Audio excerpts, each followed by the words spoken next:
तो चलिए बुलेटिन की शुरुआत करते हैं और सबसे पहले आपको बताते हैं विधानसभा में जोरदार हंगामा हुआ है। मदन दिलावर की टिप्पणी पर सदन में हंगामा। उन्होंने कहा कि प्रदेश में आतंकवादी घुस गया है और पुलिस कार्रवाई नहीं कर रही। ये आतंकवादी मोदी की हत्या की साजिश रच रहा है। कांग्रेस प्रभारी रंधावा पर अप्रत्यक्ष रूप से टिप्पणी की मदन दिलावर ने और सरकार के खिलाफ नारेबाजी की जा रही है। इस समय भी राजस्थान में इस समय सबसे ज्यादा इस समय की फसलों को अतिवृष्टि से, ओलावृष्टि से और असमय हुई बारिश से सबसे ज्यादा नुकसान हुआ, उस आकलन का भी।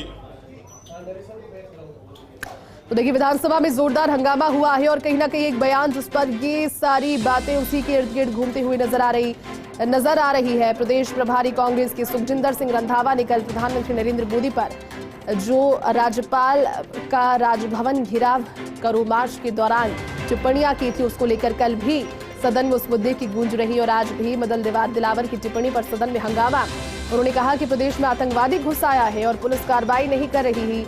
यह आतंकवादी मोदी की हत्या की साजिश रच रहा है। प्रदेश कांग्रेस प्रभारी रंधावा पर अप्रत्यक्ष रूप से टिप्पणी की मदन दिलावर ने और इसके बाद सरकार के खिलाफ नारेबाजी लगातार जारी है। विधानसभा की तस्वीरें भी आपसे कुछ देर के बाद आपके साथ साझा करेंगे क्योंकि जोरदार हंगामा। देखिए कहने को प्रश्नकाल के साथ में सदन की कार्यवाही शुरू हुई थी। तारांकित और अतारांकित प्रश्न भी सूची में थे। कई अनुदान की मांगों पर चर्चा भी होनी थी।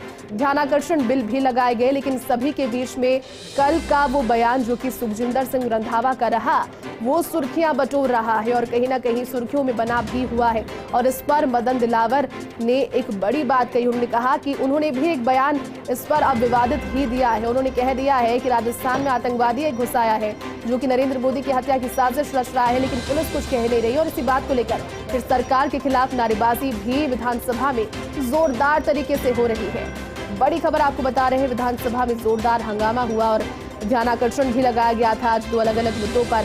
लेकिन इसी बीच मदन दिलावर की टिप्पणी पर सदन में हंगामा हुआ और हंगामा ये उन्होंने अप्रत्याशित तौर पर और अप्रत्यक्ष तौर पर ये कह दिया कि सुखजिंदर सिंह रंधावा की कल जो बयान रही, कल जो उनकी टिप्पणी रही, वो इस तरह की थी कि इसमें ये साफ तौर पर जाहिर हो रहा है।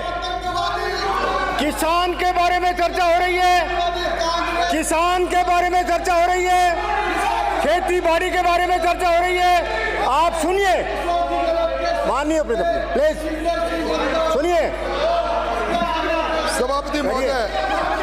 सभापति महोदय, माननीय उपनेता महोदय, किसान के बारे में चर्चा हो रही है, इनको भेजिए। सभापति महोदय, जिस प्रकार की टिप्पणी कांग्रेस के प्रभारी रंधावा ने देश के प्रधानमंत्री जी के लिए की, वो निंदनीय है। मैं और मेरा दल इसके विरुद्ध में बहिर्गमन करते हैं। श्री जगदीश चंद्र, आपकी भावना आप हमेशा किसानों के, दलितों के विरुद्ध होकर हमेशा विवाद करते हो, महिलाओं के विरुद्ध विवाद करते हो। किसानों की चिंता नहीं है माननीय सभापति महोदय, किसानों की चिंता नहीं है आपको। मांग संख्या 46 और 47 पे अपने विचार व्यक्त करने के लिए जो मौका दिया उसके लिए धन्यवाद। शुरू करिए आप। मैं सभापति महोदय आपके माध्यम से निवेदन करना चाहूंगा कि राजस्थान की सरकार ने पिछले 4.5 साल में जो किसानों बचाने के लिए, किसानों के लिए जो फैसले किए हैं, वो हिस्टोरिकल फैसले किए हैं। इस देश की 75% आबादी खेती पर निर्भर करती है, गांव में निर्भर करती है। उसी की भावना को ध्यान में रखते हुए राजस्थान की सरकार ने खेती को प्रोत्साहन देने के लिए नवाचार स्टार्ट किया है। पहली बार पिछले बजट में हमने खेती का अलग से बजट पेश किया। इस साल अलग से फिर हमने बजट किया 12 संकल्प के साथ। मैं माननीय मुख्यमंत्री जी का धन्यवाद करना चाहूंगा कि राजस्थान की सरकार ने जो खेती का बजट है, जो 23 और 24 में, जिसमें 5.74% टोटल बजट का एस्टिमेटेड हमने दिया हुआ है। अन्य सभापति महोदय, इसके साथ साथ मैं आपसे ये भी आग्रह करना चाहूंगा, किसानों की बिजली के बिलों में 23-24 में। तो चलिए इसी खबर पर अब पूरी जानकारी के साथ में हमारे वरिष्ठ सहयोगी नरेश शर्मा हमारे साथ लाइव जुड़ चुके हैं। नरेश जी, आज सदन की कार्यवाही बहुत ज्यादा हंगामेदार जा रही है। सुखजिंदर सिंह रंधावा के उस बयान को लेकर आप घेरने की कोशिश भारतीय जनता पार्टी कर रही है और अप्रत्यक्ष तौर पर नाम तो नहीं लिया, लेकिन बातें सारी इस तरह से कह दी मदन दिलावर ने और फिर विवादित बयान आतंकवादी कहकर।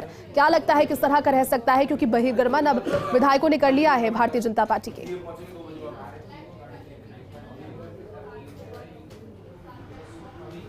बिल्कुल, देखिए कल भी जो वीरांगनाओं के मुद्दे पर जो भाजपा के जो विधायक है उन्होंने बाइकाट किया था, कल उन्होंने विरोध किया था।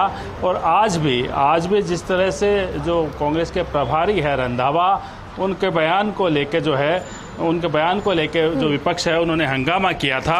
और जिस तरह से आज चूंकि किसानों के मुद्दे पर चर्चा है, उस चर्चा के दौरान सतीश पूनिया ने अपनी पूरी बात रखी। उसके बाद मदन दिलावर है, उन्होंने ये मामला उठाया। उन्होंने हालांकि नाम नहीं लिया और ये कहा कि एक आतंकी है वो प्रदेश में घुस गया है और पीएम मोदी की हत्या की साजिश रची जा रही है।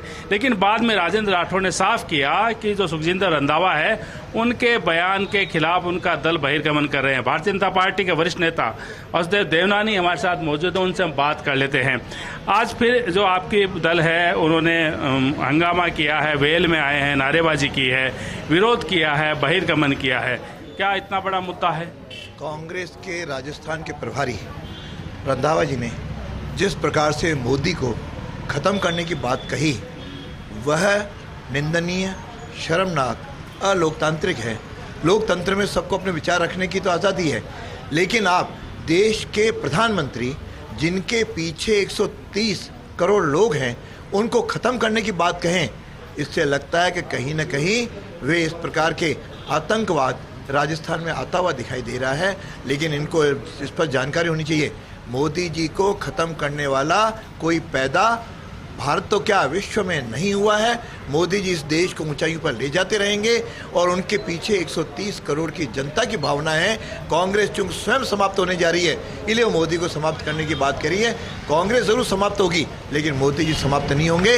इसके साथ ही मुझे लगता है कि कांग्रेस दल जिस प्रकार से इनके नेता राहुल गांधी ने विदेशों में जाकर के जो भारत के बारे में टिप्पणियाँ की हैं, मैं समझता हूँ उससे तो लगता है कि शायद उनको भारत में जितनी आज़ादी है उतनी आज़ादी विश्व के किसी देश में नहीं है। देवनानी जी, कल सत्ता पक्ष की तरफ से आतंकी शब्द बोला गया था, आज आप लोगों की तरफ से आतंकी शब्द बोला जा रहा है, किसी को आतंकी बताया जा रहा है।